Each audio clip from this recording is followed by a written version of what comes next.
I'm live. I'm live. I'm live. All right. Welcome. Welcome, friends. It is February 17th. A lot of people are talking about the year of the fire horse. And I'm so excited that we're here together for it today. So if you're joining me live, I see 6 people watching. Amazing. I would absolutely love for you to put in the chat where you are watching from. So, and also what you're drinking today. So I'm about to brew my tea for Tuesday Tea at the Healing House. Today I have a moon potion tea right here. And it contains Lady's Mantle. I think I've done this tea before for you guys. It's great. Lady's Mantle, milky oat tops, blackberry leaf and fruit, bilberry leaf and fruit, raspberry leaf, elderberry, hawthorn leaf and flower, and lavender. Oh, it's so good. And yeah, it's perfect for the energy right now.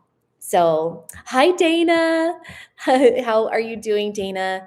Awesome. And what are you drinking today? Dana from Connecticut is here. Who else is here? I'm going to go pour my tea. I'm also going to light a candle. I feel like it calls for that today. So, let's settle in.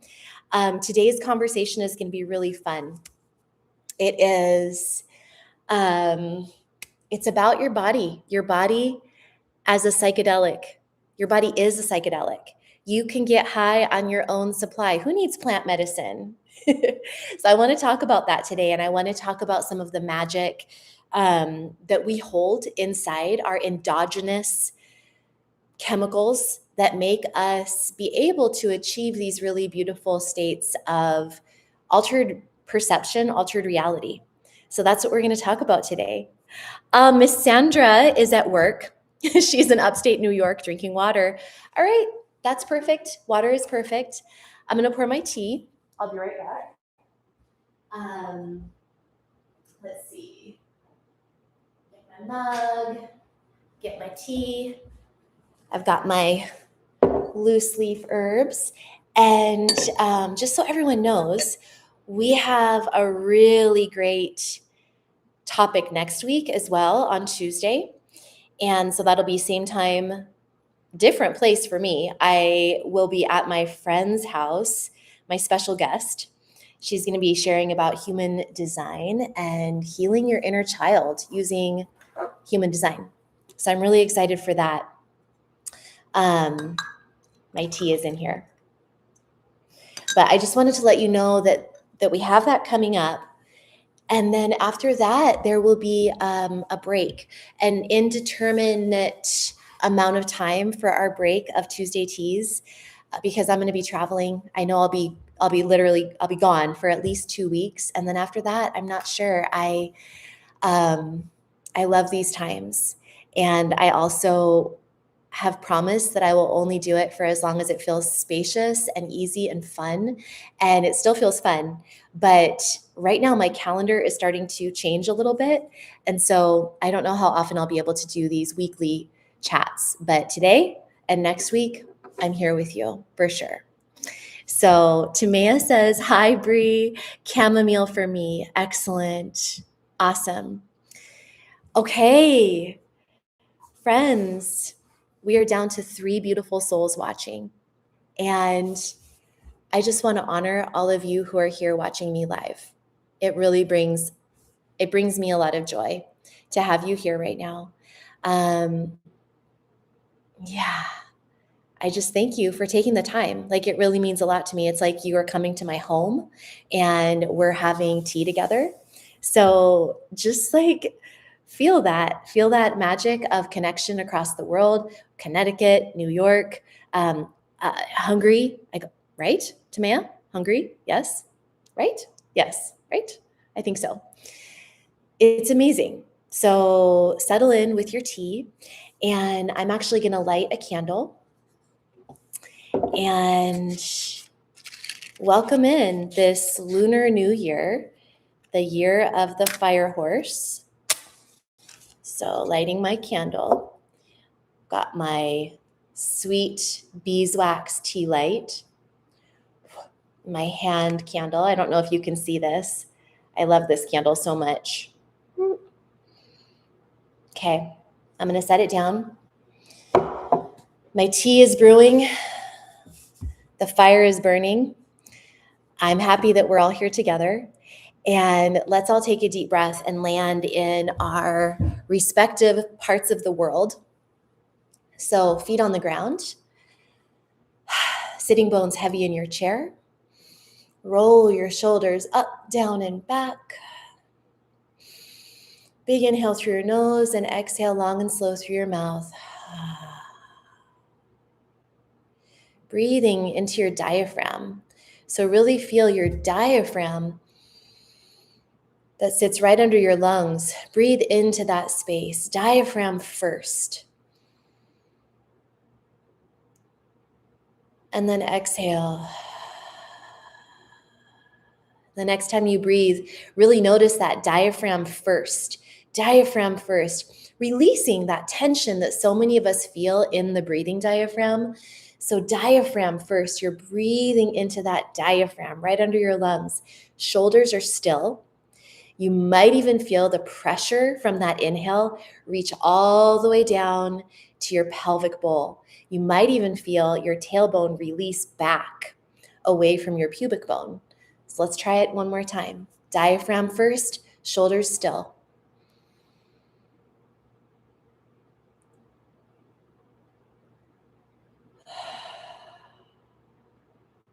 Okay. Curious to know if you felt that. It's so cool to really notice where there's tension. And so many of us hold tension in our ribs, our chest, our diaphragm. And then, of course, our back. You might have even felt, for me, I felt like a little pop in my kind of upper back area. When I really focus on breathing into the diaphragm, I realize how much tension I hold in the back part of my upper back.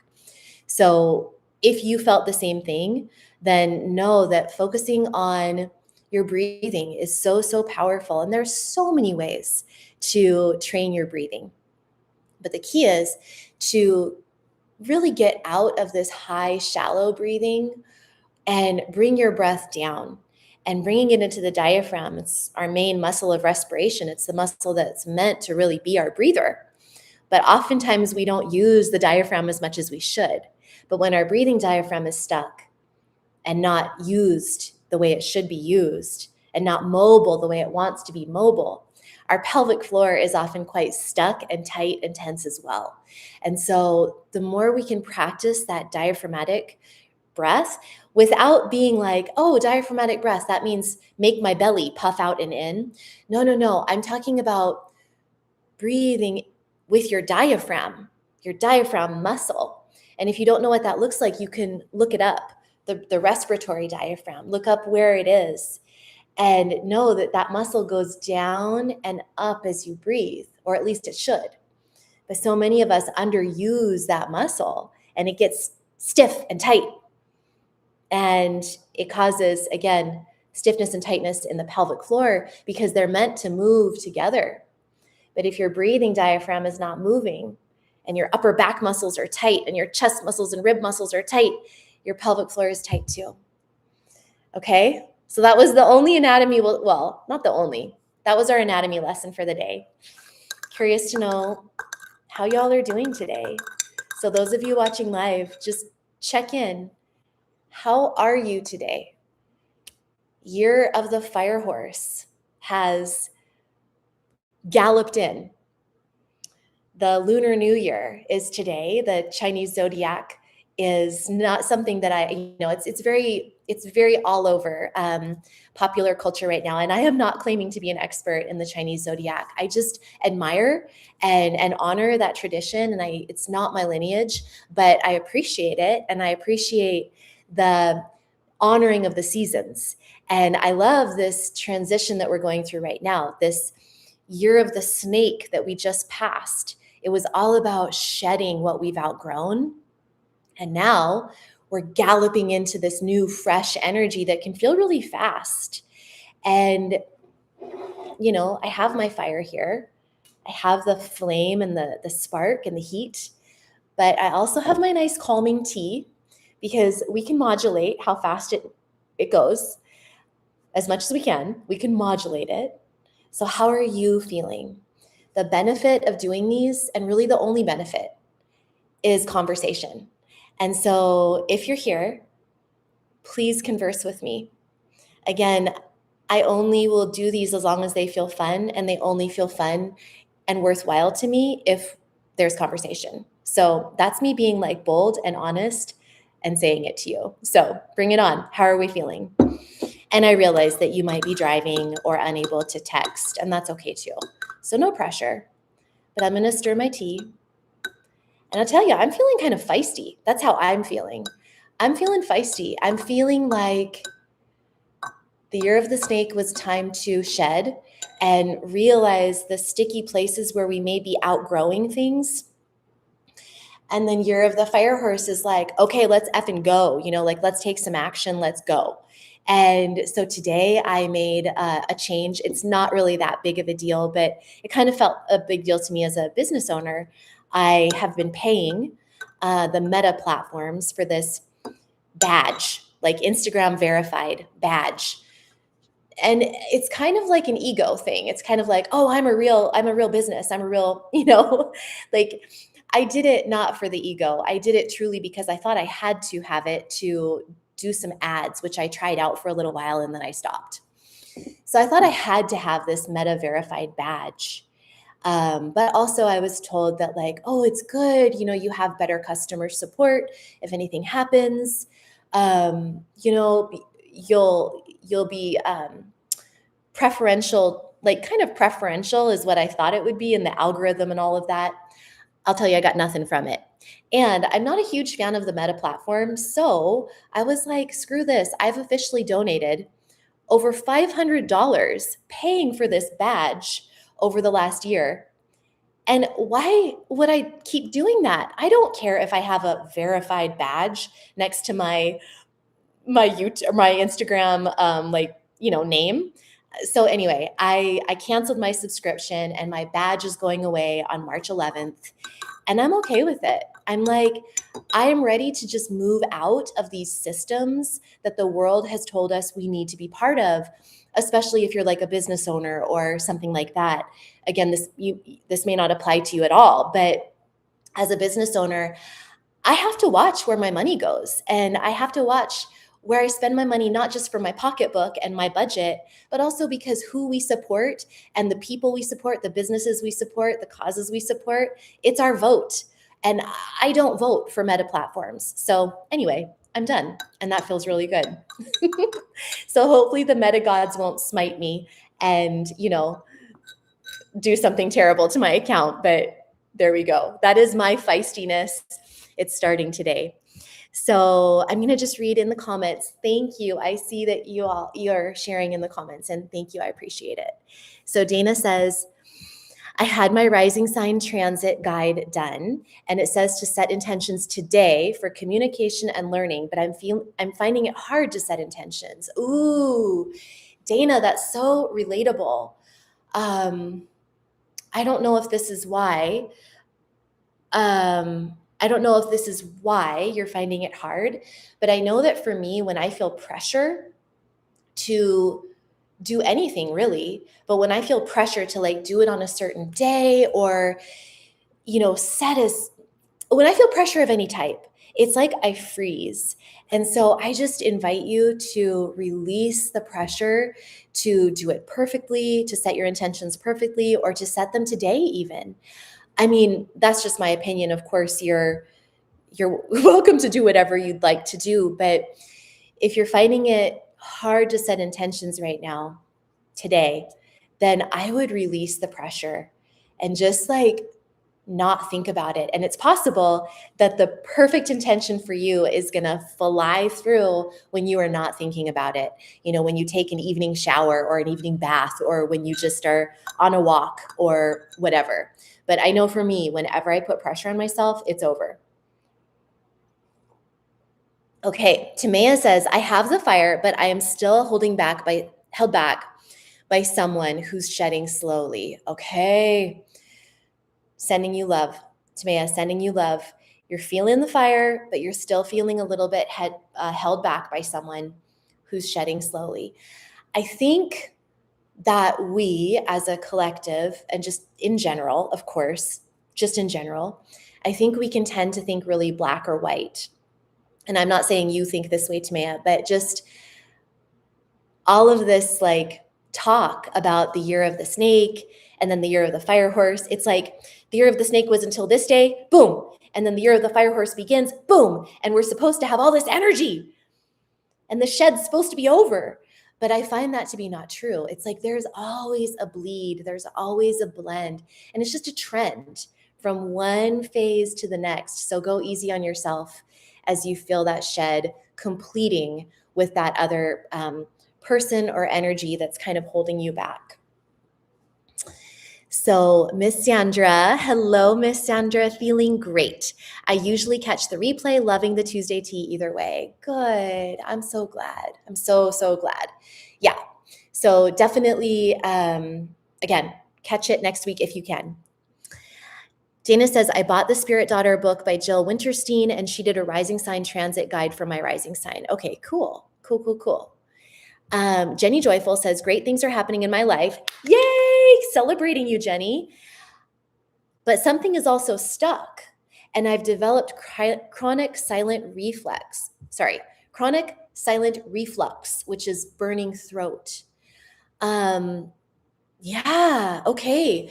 Great things are happening in my life, but something is also stuck. I've developed chronic silent reflux, burning throat. Okay. So just tapping into the energy of the body. I'm so curious. I just always look into this. So this is just an offering. It may not ring true at all for you, Jenny. And I know you're not even asking, but I just have to like share it because I truly believe that when we have body symptoms, of course, different if we've had an accident or an acute injury or something like that, very different. But often when we have these random things that pop up and they're kind of chronic things, they're not life-threatening things, but they're just sort of annoyances. I feel like there are messages from the body. And for me, I was having I had family over, and it was actually a great visit. It was a wonderful visit, but there was a house full of people, and it was really funny because my teeth, I started getting a toothache. And I was like, that's so interesting. So teeth, they chew on things. And our teeth are part of our mouth, which is like speaking. And so I was like, gosh, what am I like energetically chewing on right now? Or what am I energetically like wanting to speak, but maybe having a hard time? So I just thought about that, and I'll keep to myself what my possibilities were there. But I will say when my family left, the pain was completely gone. So I don't know. This happens to me all the time. And I'm starting to see these little things that happen, not as things to fear, but as what's possibly the message my body's trying to speak. So when I see you talk about, Jenny Joyful, when I see you talk about this silent reflux, burning throat, and interesting, Tamaya says, me too, Jenny, my throat is burning too. It's like, what? So our throat, I mean, it's about swallowing things. It's about speaking. I mean, we also breathe and eat through our throat area. You know, the trachea and the different larynx, and we have these different tubes down our throat. But the fact that it's burning, I'm like, gosh, what? Could there be something that you're holding back? So I love that you said things are going awesome in your life right now, but is there something, just curious, is there something that you are needing to like hold back of speaking your truth? Or like, is there fear? Fear is sometimes, for me, when great things happen, I feel a fear that it's going to end. I feel a fear that it's going to come crashing down. I feel a fear that the other shoe's going to drop. So that can make me sometimes feel like I'm holding back my joy or holding back my positivity or happiness because there's some fear. And so when that happens, I try to catch myself. I think we talked about this last week, actually. And it's like, where's one part of my body that I can relax? So when hard things happen, and even when good things happen and things are going awesome, but maybe if you start feeling that bracing or clenching somewhere, maybe even in your throat. It's like, okay, where's one place in my body that I can soften? Oh, maybe it's my butt. Maybe it's my shoulders. Maybe it's my jaw. Maybe it's my foot. Maybe it's my big toe. So you can try that. I don't know if it'll help, but I'm just curious to know if you consider your throat, and what does our throat do? It expresses. So is there something that you're feeling that you're burning to express, or maybe you're burning because you're holding something back? Super curious.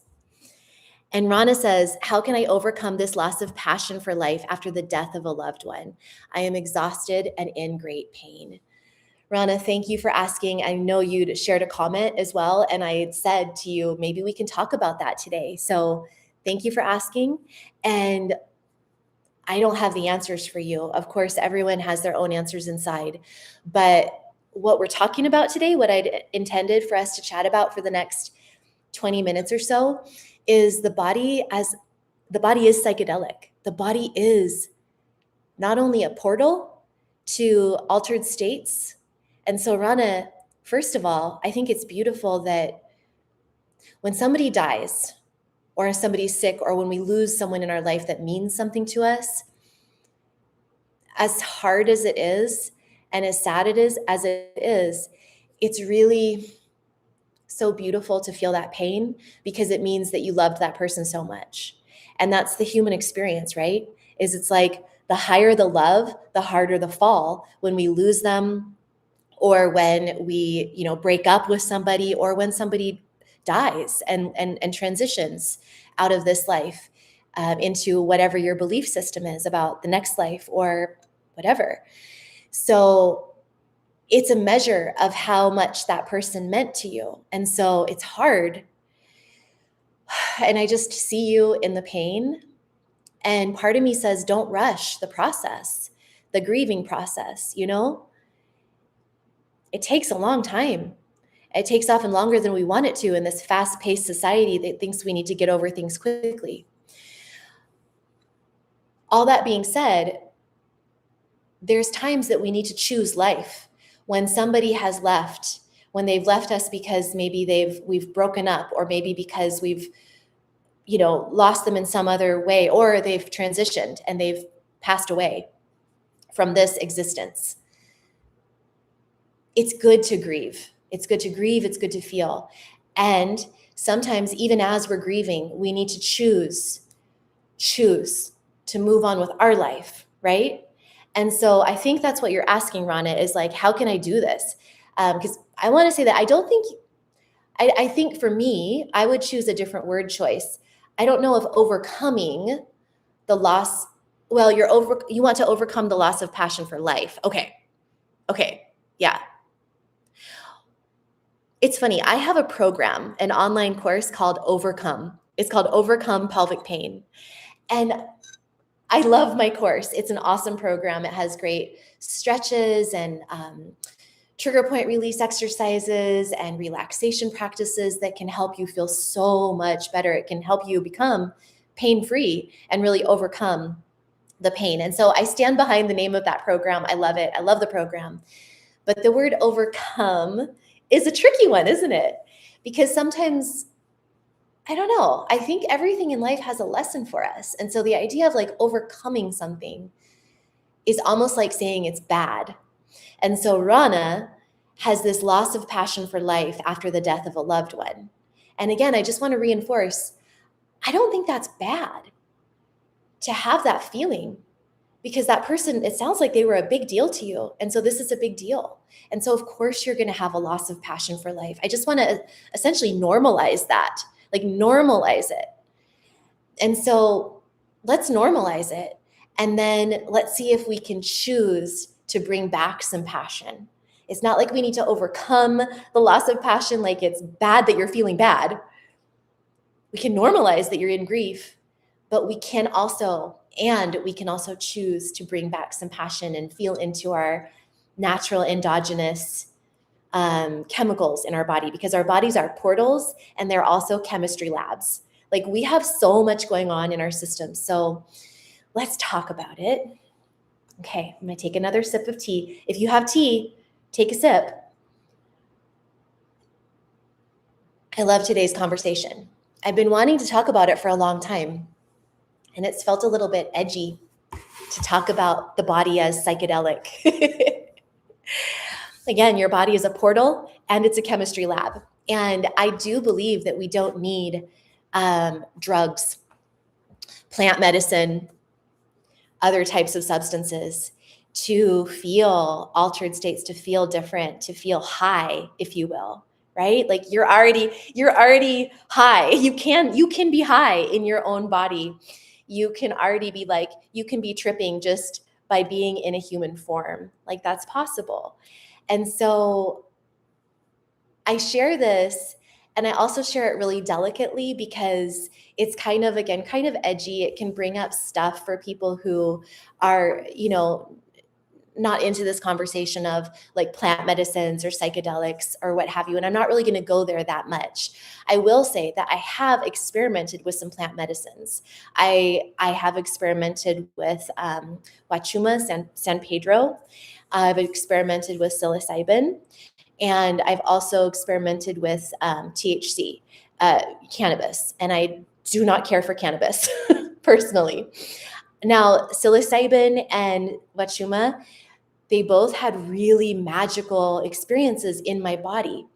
And I've felt the same experiences with my body, no medicine.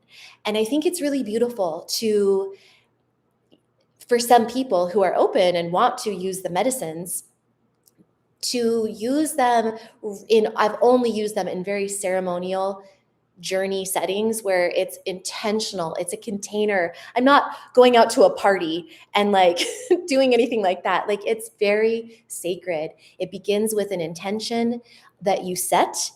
You spend the whole day in ceremony with the medicine doing its work, and you integrate after. Like that's how I've done this. And it's not like something I've done regularly, but the reason I bring this up is because I want you to know that I've had experiences with plant medicines, with psychedelic experiences from outside substances, and I've felt the same thing inside. And I, for one, would prefer to not have to rely upon outside sources to change my state of consciousness, and to know that it's possible to choose to change your state of consciousness, which goes back to Rana and Rana's question. It's like, girl, you're feeling lost right now. You're feeling grief.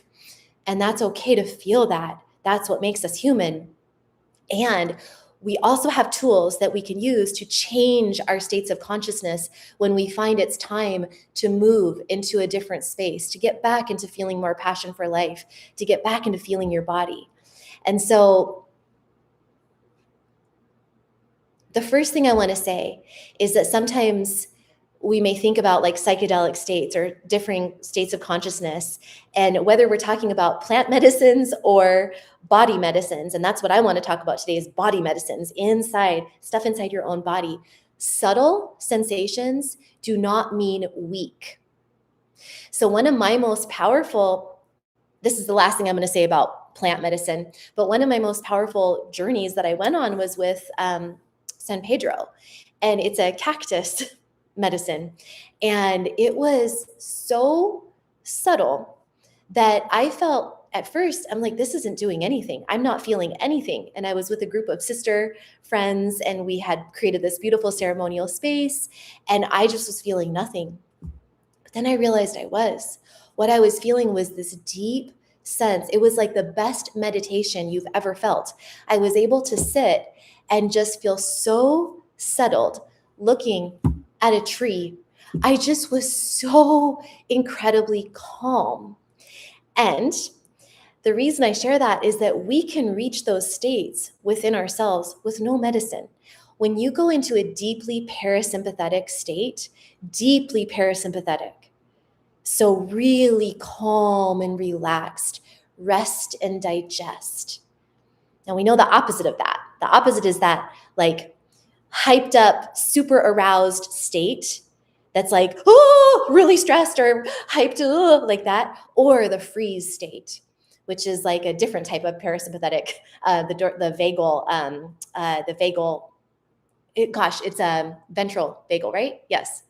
Anyway, the polyvagal theory, look into it. It's amazing. And I haven't brushed up on it recently. It's complicated and it's amazing. But point is, when we're in that like freeze state, we know our body can go into that state. When we're in that hyper aroused, sympathetic, amped up state, we know our body can go into that state. And our body can also go into this parasympathetic state, which in itself, when we get there through states of deep meditation, when we get there through states of orgasmic bliss and relaxation, when we get there through certain breathing practices, walking in nature, being by a stream, drumming, kind of going into a trance-like state, drumming. It mimics the heartbeat. Boom, boom, boom, boom, boom, just a steady beat. It can get us into this trance-like, super safe feeling of heightened parasympathetic calm. And from that state, we can feel so expanded. So I'm curious to know, for anyone watching, have you ever been in that expanded state where it literally feels like the world is inside of you, is like you are expanded? Have you ever felt that? That often comes from a deeply parasympathetic state. And it's possible. Safety is a requirement for that. And so how can we create a feeling of safety in your system? Little tiny practices to bring that safety into your system. And then from there, everyone's different. Whether you get there through drumming, through dancing, through movement, through walking, through breath, through meditation, through prayer, through journaling. Those are beautiful ways to access a calm, relaxed state through touching your body, self-havening practices where you make yourself feel like home.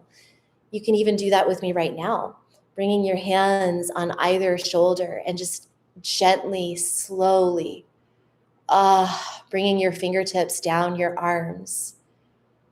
That's a self-havening practice. It's very soothing, very calming. You slowly bring your hands, and I know you can't see me right now. It's like I'm slowly just bringing my hands all the way down my shoulders, down my arms. Down, you can even bring your hands, your fingertips here and here. Little practices like that to soothe and calm mind and body. Other states that can alter your consciousness, I would say, oxytocin is a chemical, a bonding chemical that we release when we're bonding, when we're petting an animal or cuddling with a child or our partner or cuddling with ourselves.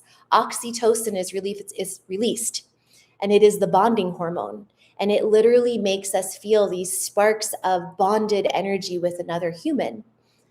It's so amazing, this endogenous, inside our own body chemical that's released that makes us feel altered.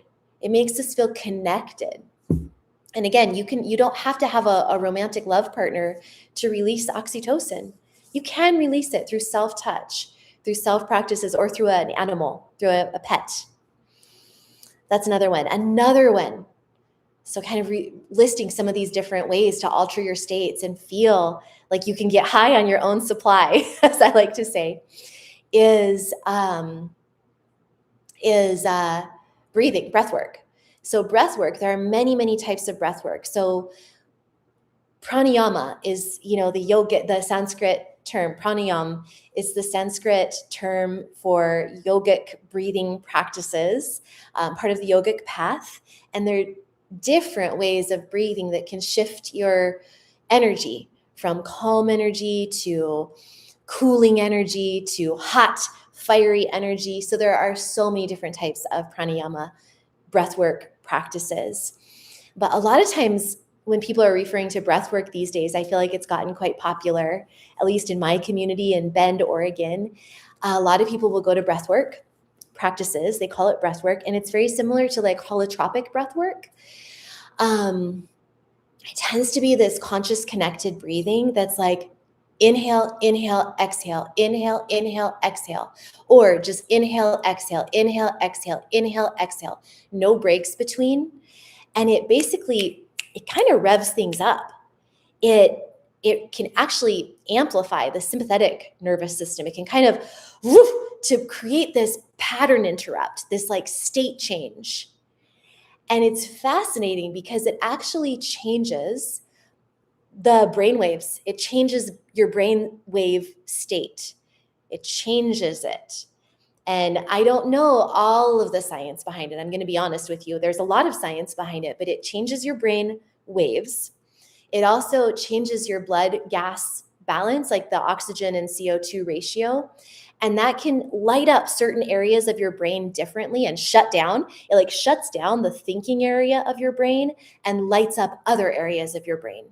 And so sometimes in those types of connected breathwork spaces, you can have really psychedelic, wild experiences, or memories can surface from the past. Subconscious things that you haven't thought about in forever can surface from the past. And you can have that just from the way you're breathing. So it's very different than like a calming, soothing breathing where you're activating your parasympathetic state and everything is like expanding and feeling calm. It's a different thing. It's different. It is, can be for some people more like, whoa, more stimulating, more wild, more vivid, more colors, more emotions. Some people will cry or have, big emotions come up. Curious to know if anyone's done breath work like that I'm speaking of. I mean, it's very much a shift in your reality, and it can be a lot for some people. For some people, it can be too much. But I saw a message pop in from Dana. She says, there's so much noise around us that it's hard to get those natural state alterations now. Even when I try some of the techniques, they don't give results easily. The mind is so busy. Yeah. Yep.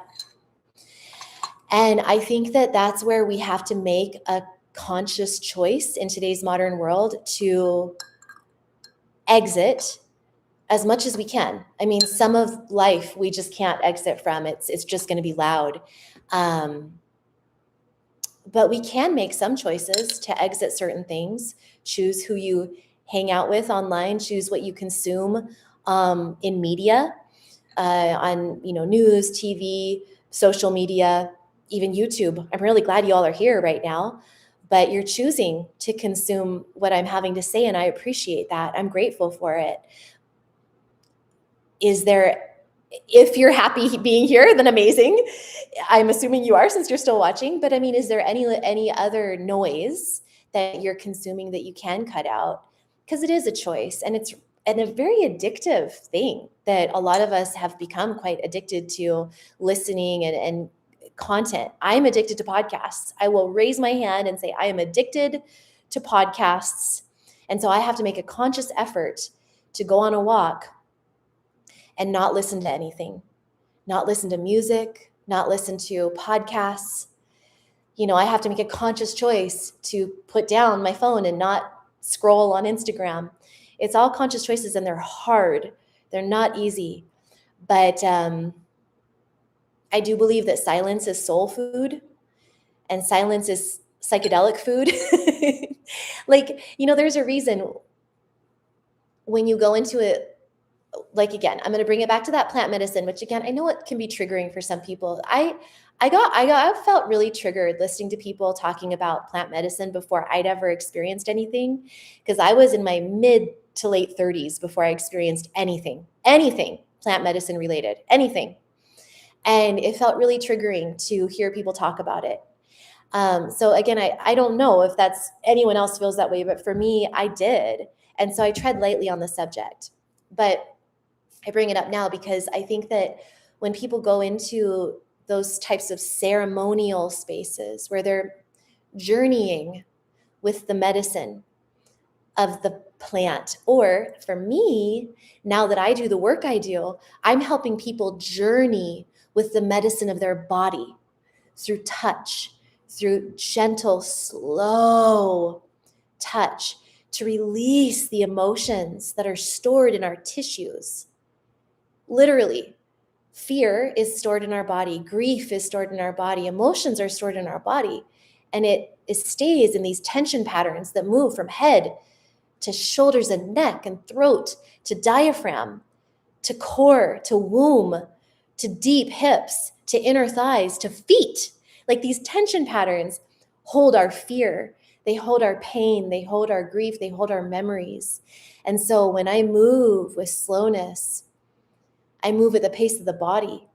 It's just like a plant medicine journey or a whatever, but I call it body medicine. We're using breath. The only sound is not input. It's not loud noisiness. We're not chatting, chit-chatting. My client and I, we're not chit-chatting. It's not stimulation. If there's any sound, it's beautiful music. Like beautiful music or silence is often accompanied on a plant medicine journey. Same with me, same with body medicine. It's silence or it's beautiful music. And if I am talking to my client, it's only to ask, consent to move on to the next area, or it's encouraging them to release with a sound. So it's very stimulation free. It's very outside stimulation free. It's all about the more outside stimulation we have, the more we are out of our body. The more silence we have, or calm music, or slow touch, the more it's inside, the more we can have an inside relationship with our body. And so I know it's hard, Dana, but I just encourage you to, find little ways to decrease that noise from outside sources as much as possible. I know that I've shared this before, but I did a darkness retreat for 5 days, like an arrival day and then 3 full days of darkness. No light at all, no noise at all, no connection at all, no phone, no computer, no sounds, no nothing. Complete darkness, void. 3 full days of that. And then the day that I came out. So I went into the dark, so it was like half a day of dark, and then 3 full days of dark and nights, and then the day that I came out. So it was 5 days of darkness. And it was so intense. And it was a psychedelic experience. I mean, I had visions, I had sensations. It was wild. And for me, it really helped me get to know my own endogenous psychedelic capacity in my body. It was incredible. So, yeah. Okay. How are we doing? Tamea asked about breath of fire. Yes, breath of fire. It's another way to alter your state. So there are so many different ways to alter your state. So breath of fire can increase. So it is breath of fire. It's in and out through your nose. You can't see my stomach right now, but my stomach is snapping in with every exhale. It's short, sharp exhalations through your nose. Mouth is closed, short, sharp exhalations through your nose. And some people bring their arms up overhead with their thumbs pointed in like this, and they go, and you just keep going. I mean, you could try it right now if you want to, but it can increase your energy. It can really bring things up, which again, very different than if somebody else wants to try a different style. In through your nose, out through your mouth, twice as long.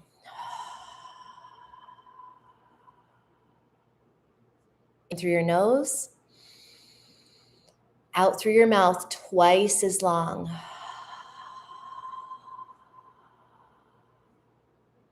You can also do that in and out of your nose. You don't have to go out through your mouth. But that one is a very calming one. So you can literally use these tools to alter your state. And it's subtle. We're not always talking about some huge psychedelic experience in your body.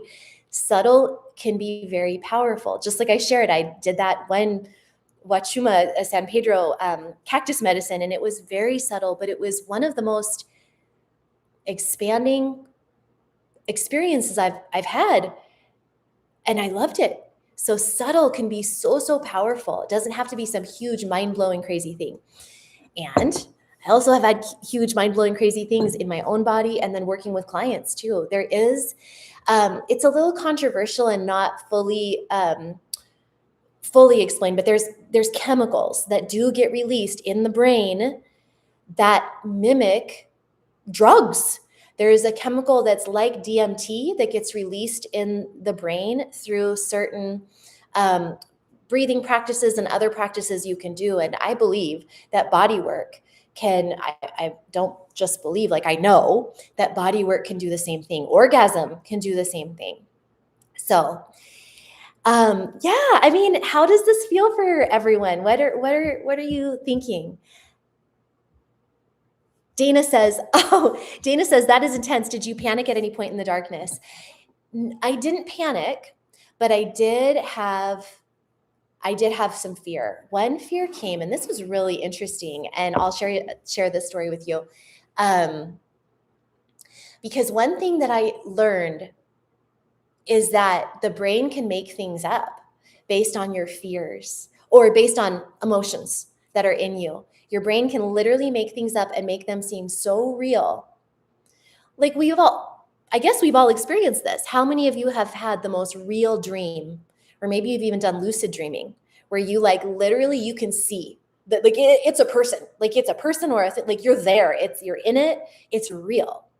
So if you've experienced that, that's you. That's not a drug, like an exogenous outside of your body drug. That is an endogenous thing that your body can do. Even if you've not done lucid dreaming, when you dream, it's like you're in a different reality, right? So our brain can do weird things. It can play tricks on us. And when I was in the dark, I was doing something. I was facing one of my biggest fears, which is to sing out loud. I have a fear of singing. And so I was all alone, and literally where my place was, it was in the woods, and I was over a mile away from any type of humanity, any people, any houses, anything. It was me, and then there was two other like bungalows that were quite far away from me, and they also had people doing a retreat. So once a day, someone would come out and stoke our fires in our little bungalows. They were all separated by quite a bit. So my bungalow, another bungalow, and another bungalow. We were out in the woods, totally alone.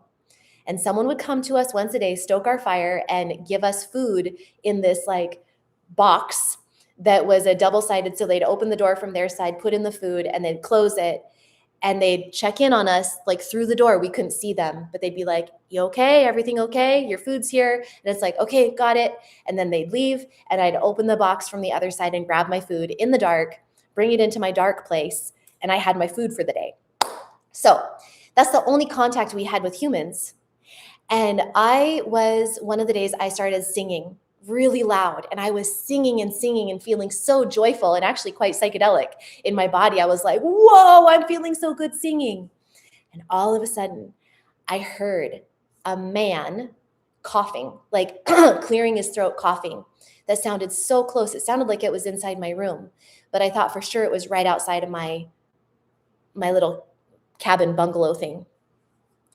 And I was terrified. I was like, oh my gosh, somebody's here. they're going to come in. I was thinking terrible things, right? Like my brain was going really scary places of this man was going to come in. He'd heard me. He knew I was there. He was going to come hurt me. And so I got really scared. I brought a knife with me in my bags. And so I'm like in the dark, fumbling through my bag of stuff that I'd brought. And I got my knife and I brought it out and I had it on my pillow. And all the rest of the time I was terrified that I was going to be broken into and hurt by this man that I'd heard. But I realized later, like well after the fact, that I don't think that was a man. I don't think he was there. I don't think anyone was there. Who would it be? The person had already come for the day with the food and the stoking of the fire. Nobody was around. I was fine. Nothing happened to me. The people in the other bungalows were doing their own silent retreats. They didn't leave their caves. They were in their places. They never left. It was just me, and I'm quite certain it was my brain that made up this sound that made me feel this. Basically, I was facing one of my greatest fears, which was singing really loudly. And my mind, I'm quite sure of it, brought to this sound that was fear itself, terror that someone was going to hurt me. So I just offer that story as to this day, I don't know for sure what happened, but I'm quite certain that that was the closest I got to like a panic attack. And I'm quite certain it was actually my brain playing tricks on me because I was facing a fear. And so later, to kind of wrap this story up, within the last few months, gosh, where did I do this? It was that's funny. It wraps it up quite well. It was when I was with the group of women that I did that San Pedro, that cactus medicine journey with, a plant medicine journey. And I had that beautiful experience of feeling so calm. It was so subtle, so expanded, that at the end of that, when everybody was back together and we're all feeling like ourselves again, I said, friends, I would love to sing publicly for you. And so I felt like I was able to close that story by singing publicly for these women that I've really trusted and I love. And so I sang for them and I was okay. Nothing bad happened. And in fact, it was quite celebrated and lovely and a beautiful experience. So that was a long story. I hope there was some little jewels in there. I don't know. I mean, that's what Tuesday Tea is all about. It's just like friends talking, right? So let's see if there's any conversations here. Jenny says, I think you need to ground yourself before trying techniques. I could be wrong. Weirdly, you can wipe a stainless steel spoon all over your feet to ground yourself. Yeah, great point. And it's true. That's a great caveat to all of these things that I'm saying, body as a psychedelic state. So we've talked about breathing practices. We've talked about oxytocin release. We've talked about bodywork. Those are some ways to reach these altered states, to literally have your chemical balance change in your body and certain areas of your brain light up. Whew, it's so cool. But absolutely, you should always be in a safe space, and grounding yourself can be very, very important, especially before really powerful practices. Like if you were to do a conscious connected breathing, like the in, out, or the in, out, or a really intense bodywork session or something like that. Treat it with respect, like a plant medicine journey, right? If you were going into a plant medicine journey, you would set an intention, you would be grounded, you would be in a safe container. You would probably begin with some gentle breathing. You would have your feet on the ground. You'd make sure you felt safe. Doors closed, like you're contained, you just know you're safe, you're held. Ultimately, maybe you're with somebody. I don't recommend anybody do that conscious connected breathing, that more intense style of breath work, without guidance. I've held space for that type of breath work. I've been trained in how to facilitate conscious connected breathing. And without fail, somebody has a big cathartic emotional release. And so it's important to, yes, ground yourself before going into practices like that. Feel really safe and held and like you're in a safe space with a guide, ultimately. So Jenny also says, by the way, the things you are suggesting are amazing and this chat is wonderful. Bree, I wish I lived in the US so that I could do your retreat. Aw, thank you, Jenny. Thank you. Yeah. Just so you know, anybody who wants to come do my private retreat here in Central Oregon is welcome. I know it's a big ask if you live across the pond or something like that, and in another country or another part of this country, of the United States, or another part of the world. But it's always there as a possibility to come see me. And I also do a lot of international retreats. So I'm actually going to Mexico next week to do a retreat in Mexico. And then every year I do a retreat in Canada with my friend Kim. We do breathwork there. So it's different. I'm not doing all these things we talked about today, but I always bring the mind, body, and body magic into my pieces that I bring to any retreat.